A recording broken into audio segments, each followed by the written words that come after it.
রাব্বুল আলামিন 4 নম্বর আয়াতে বলেছেন আল্লাযীনা ইউকিমুনাস সালাতা ওয়া ইউতুনাস যাকাতা ওয়া হুম বিল আখিরাতি হুম ইউকিনুন।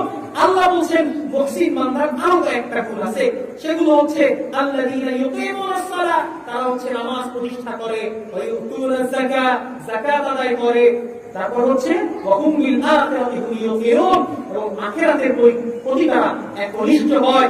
অতএব জিস্ট আলোচনা হচ্ছে একজন মুহসিন, একজন মুমিন, একজন মুত্তাকি বান্দা পরিপূর্ণভাবে আমরা তখনই হয়ে উঠতে পারবো যখন আমরা মানুষের সাথে সদাচরণ করব, ভালো আচরণ করব, ভাই ভাইয়ের প্রতি ইহসান করব, আমরা একে অন্যকে ভালোবাসবো, আমরা যখন আমাদের নিজেদের মধ্যে কোন্দল সৃষ্টি করব না।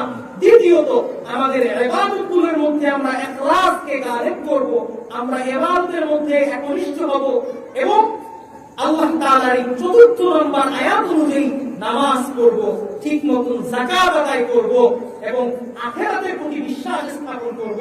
তারপরে আল্লাহ তাআলা ৫ম আয়াতে সমাধান দিয়ে দিচ্ছেন উলাইকা আলা হুদাম মির রাব্বিহিম ওয়া উলাইকা হুমুল মুফলিহুন।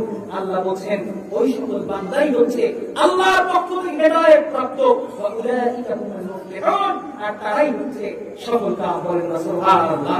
আজকে আলোচনার মূল কথা হচ্ছে মানুষের সাথে সদাচরণ করা কোনো বিকল্প নাই, মানুষের সাথে অন্যায় আচরণ করা কোনো সুযোগ নাই, ইবাদতের মধ্যে মনস্থির না করার কোনো সুযোগ নাই, ইবাদতের মধ্যে আরেকদিকে তাকিয়ে থাকার কোনো সুযোগ নাই।